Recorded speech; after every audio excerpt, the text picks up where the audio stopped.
How's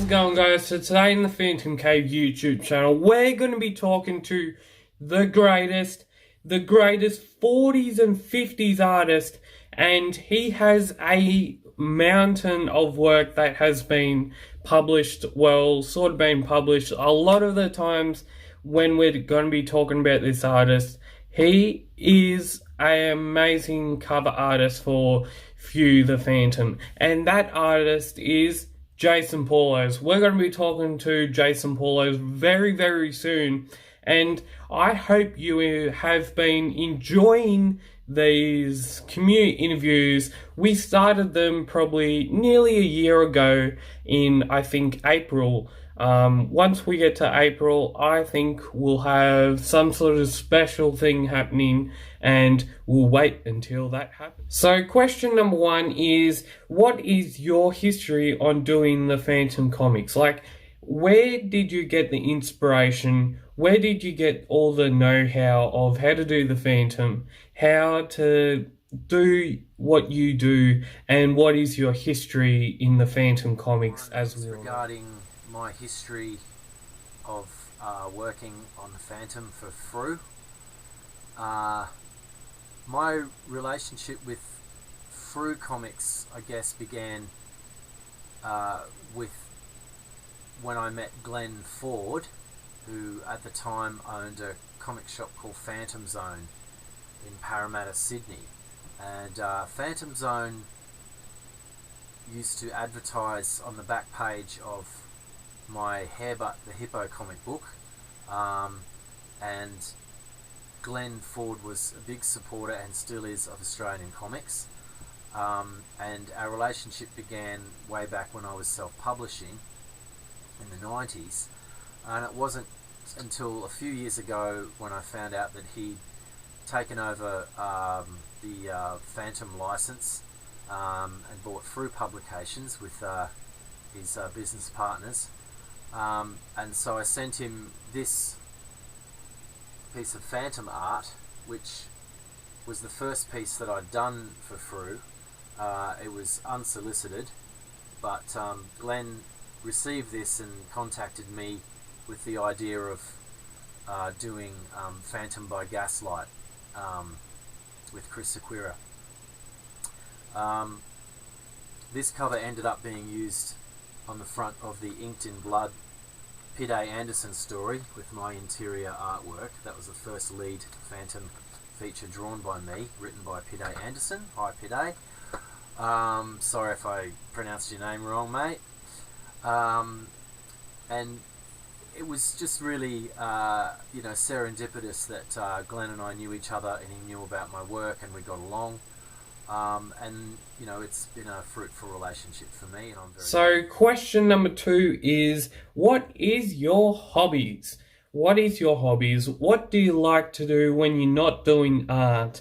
And what do you like to do when you basically not doing art, not focusing on the Phantom, not focusing on the comics in general? And yeah, what is your hobbies? Question number two is about my hobbies outside of art. I'm a musician, and I'm in a band, and I've been in several bands. That's me with a mullet in the 90s, playing the worst drum kit in the world. I now have a great drum kit, and I also took up playing electric guitar a couple of years ago, and I can do a passable Johnny Thunders impersonation. I was once in a rock covers band called Rock, and we played our first and last gig dressed in leopard skin spandex and wigs.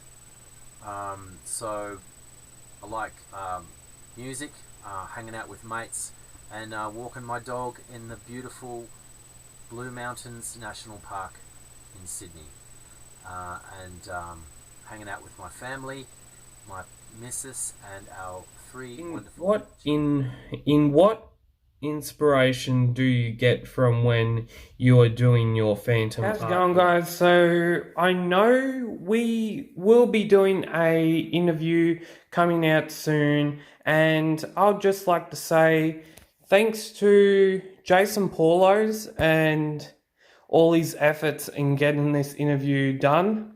You can go check out his Facebook page, which is Jason Paulos on Facebook, and I'm pretty sure he has a Instagram page as well, and I'll be linking those types of profiles of his on in the description of this video. So I hope you liked this interview. It's quite a long interview. It goes for like 28 minutes or something like that. So I hope you liked it, and catches, and we'll see you later. Question, I think number 3, is about what inspires me to become better and be a better Phantom artist. Well, definitely other Phantom artists inspire me. My favourites are Joan Box, Spanish artist, terrific horror artist from the 70s. I love his stuff. You know, the European artists are all great. The standard is so high, and I'm just in awe of the quality of Phantom artists over the years. And I've always been a huge Cy Barry fan, ever since I saw the Phantom in the Sunday pages, in the Sunday comic supplements when I was a kid in the 80s. Loved his stuff, loved his clean line, really enjoyed his take on all the classic characters, and I can really understand why no one's ever really successfully filled his shoes, though. You know, there's been so many great Phantom artists. I love Pat Boyette. You know, I love the Charlton Phantom stuff a lot. I remember seeing Jim Apatow stuff on Batman, and then later, you know, his early Phantom stuff, and particularly Don Newton, you know, who's been one of my all-time favourite Phantom and Batman artists. And you know, I'm just humbled and in awe of my peers, and I just can't believe I'm between the same pages as those people. And you know, Glenn Lumsden's work inspires me. I mean, his level of craftsmanship and professionalism and storytelling and lettering is just, you know, it's, you know, he's been a big mentor of mine for years, ever since I drew Dark Nebula.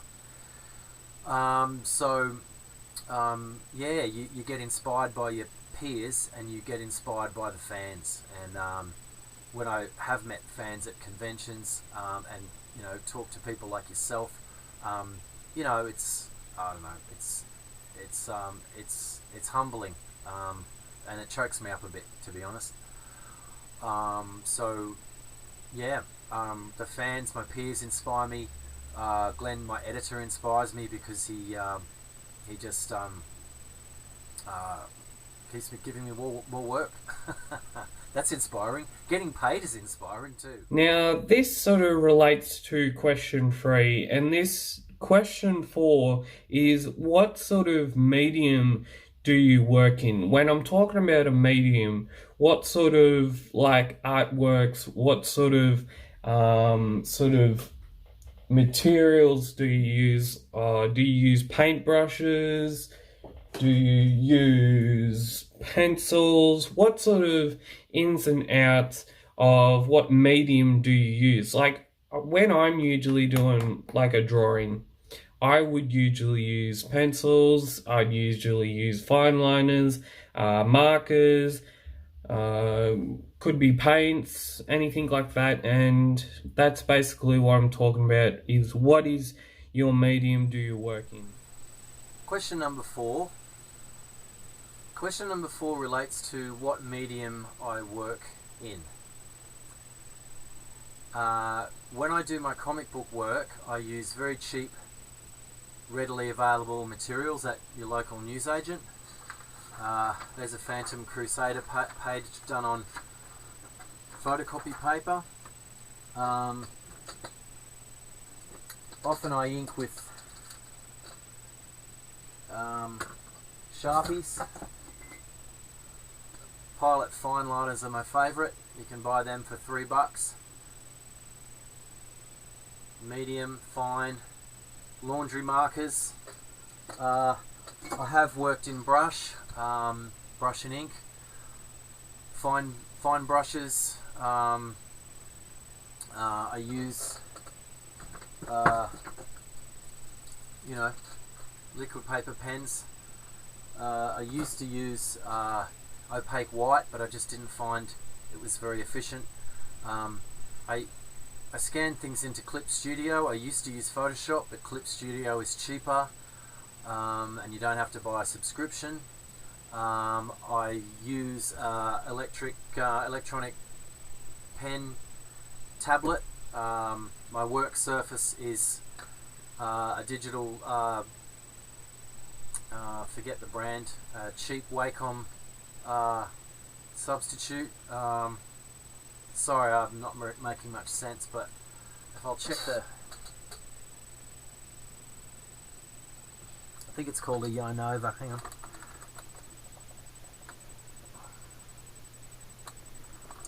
I don't know. Anyway, I use a light table, as you can see here. I have a desk light. I also have another light connected to the back of it. I got a carpenter to put a hole in this drawing table, which I found on the street, which is perfect to sit on a bench top. I got him to insert some thick glass, and I've got a lamp which allows me to trace my work through the paper, so I can do my rough drawings on one bit of paper and then transfer them to a clean sheet for the final artwork. And I've got a piece of plain paper behind there just to minimize the glare so it doesn't blind me, and that's basically faster than working digitally, and it's also better for my body because my neck and shoulders get very sore and very stiff if I work for too long on a computer. Even though I have done a bunch of ink stuff digitally,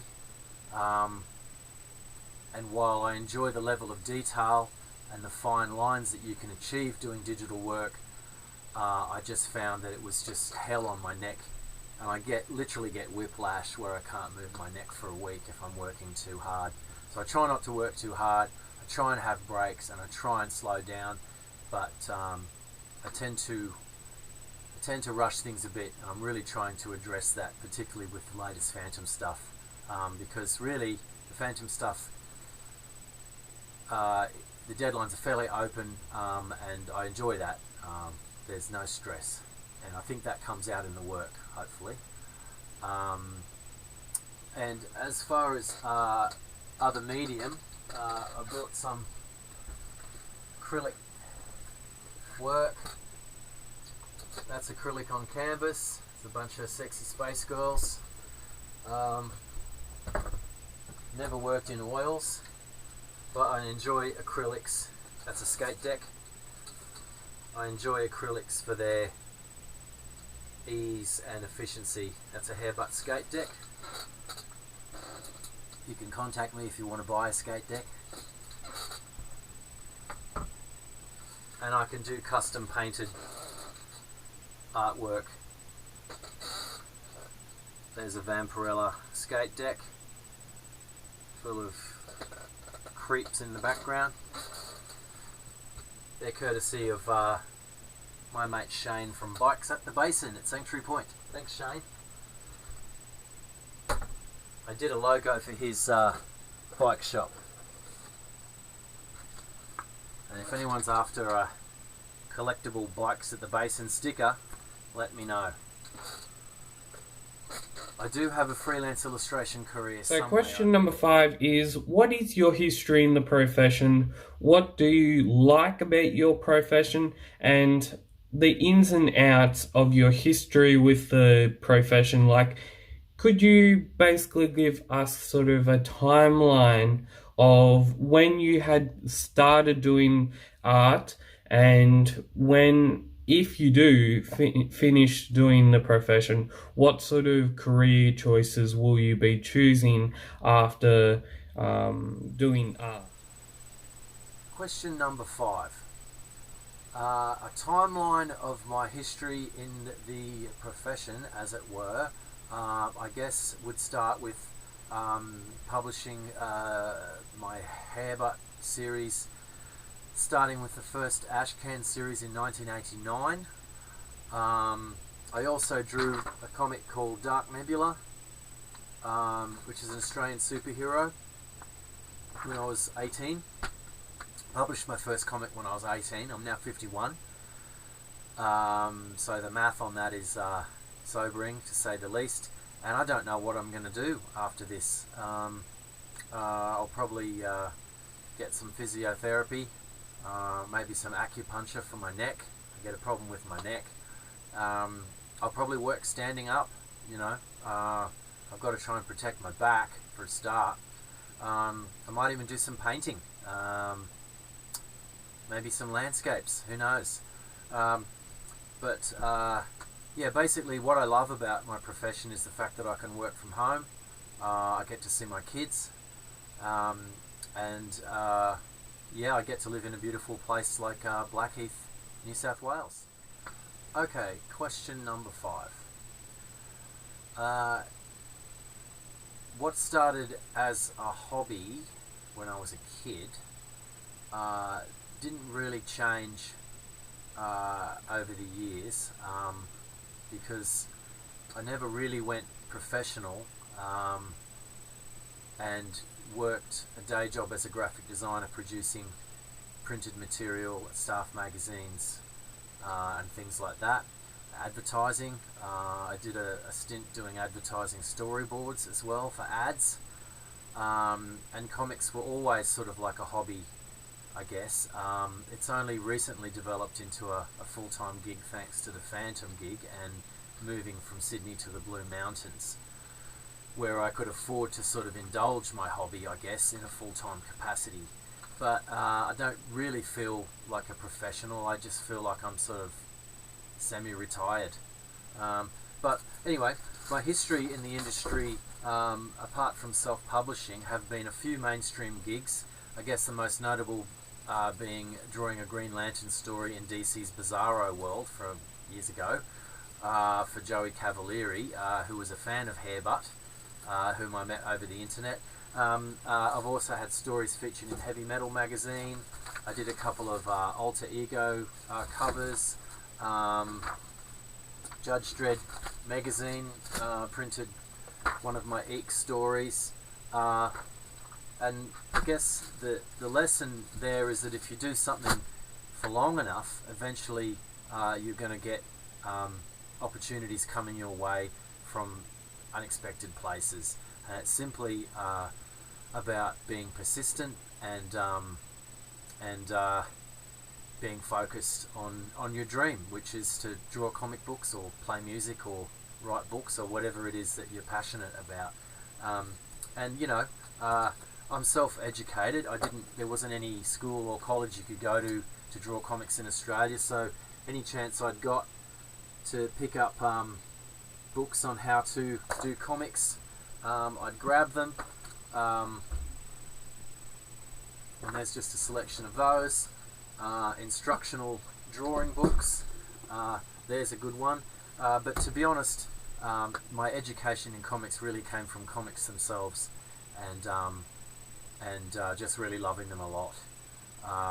So any tips I would give a aspiring artist or writer is just to simply just keep going, don't stop, and get some exercise. Try and get out in the sun sometimes, and try and keep your shoulders back and get into some good work habits. Okay, this question is about what drives me and inspires me to get better at writing and drawing comic books. Well, I suppose when I was quite young, I was inspired by the comics that my big brother had in his lying around in his room, and I also picked up a copy of this, a book called Panel by Panel, which was written by a guy called John Ryan, who lived, in the late 70s in the suburb of Mount Gravatt, Brisbane, which is where I'm from. I moved to Sydney when I left art college, but as a young kid, I actually found his phone number in the phone book and rang him up, but he'd unfortunately passed away not long before that. And I was crushed by this because I was really hoping I could get some sort of mentorship in the comics field, as it were, because I had really no idea how vast it was. But over the years after moving to Sydney, I was inspired by other artists and writers that I met, the guys from Cyclone Comics. Hi Dave, Glenn, and everyone.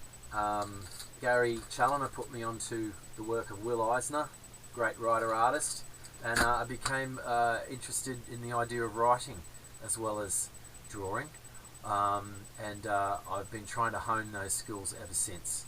And I'm currently inspired by the work of Alberto Breccia, Argentinian comic artist. That's a book called Mort Cinder, terrific black and white artwork, textured and lovely. Highly recommend that one. This is the stuff that gets my creative juices flowing. That's a terrific book about the creator of the Submariner, Bill Everett. And when you said I was a 40s and 50s artist, I guess what you meant was that I really like the old retro style, and that certainly is a great place to start.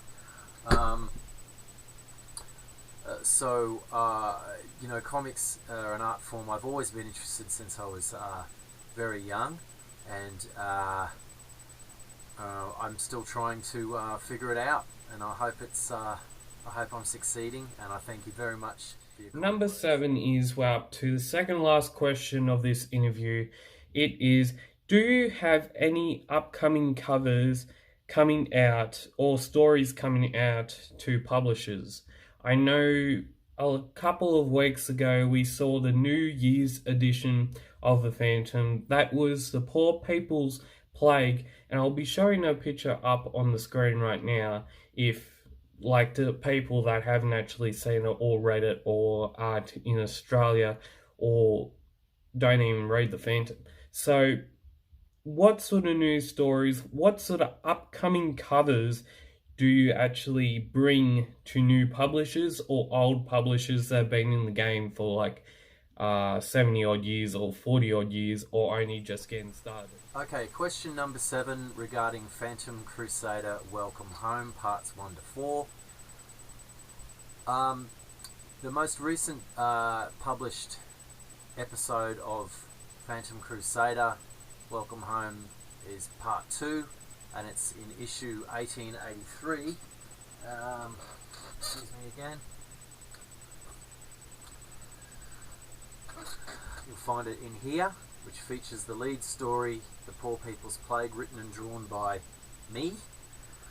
And Welcome Home Part 2 is what you're referring to as the latest episode as of the 28th of the 1st, 2001. I'm working on episode 4 at the moment. There's a sneak preview of that, of the art for that. I draw on photocopy paper. It's all rollicking good fun, scripted by Andrew Constant. And to answer your question, I'm not really sure what's really going to happen from one episode to another. But what I'm told is that thanks to people like your good self, Phantom Crusader is going over well with fans, and the inside info is that we're going to be working on more Phantom Crusader over the coming months. But as far as when it's going to be published, that's anybody's guess. And I'd love to tell you more about an ongoing storyline, but I'm not really sure what Andrew's got planned. Suffice to say that he's going to probably include a lot of fighting, which I love to draw. So I hope that answers your question, and thank you very much for liking. Number eight, the last question on this interview is, what advice would you give to budding artists or writers who are trying to get into the industry? So what I'm talking about is there's probably some budding artists, some budding writers out there that are trying to get into the market, trying to get into the industry, but can't. And what sort of advice, what sort of tips would you give to budding artists and budding writers, as I said, in getting into the industry, getting their comics or their writing pieces or their artwork published by major publishers, by major, say like few publishers and stuff like that? What sort of ins and outs of the industry do you actually have to give advice for upcoming artists and writers? Okay, question number 8, how do you get your work published?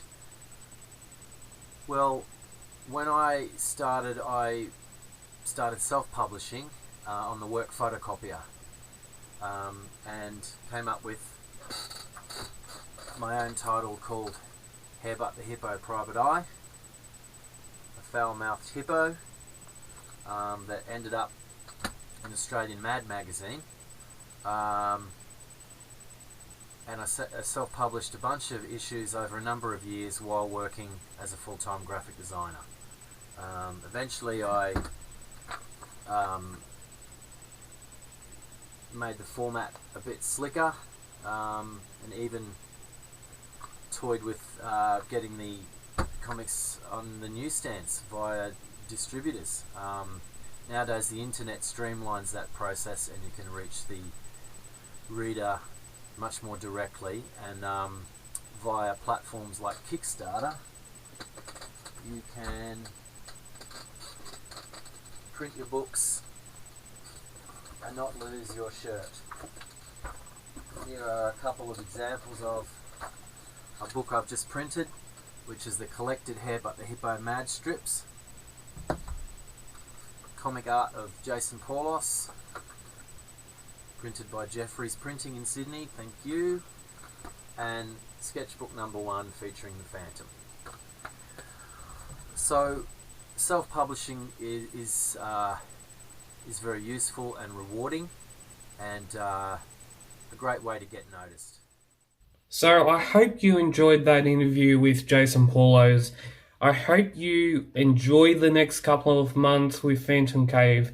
I hope you enjoy what we have to offer in, as we all know, the next couple of months, as I just said, because the next couple of months, they're going to be really important for the Phantom fans. We've got the 85th anniversary of the Phantom happening. We've got a lot more happening, and plus this year in, I think, September or October, we have few turning probably 73 or 72 years old in anniversary status.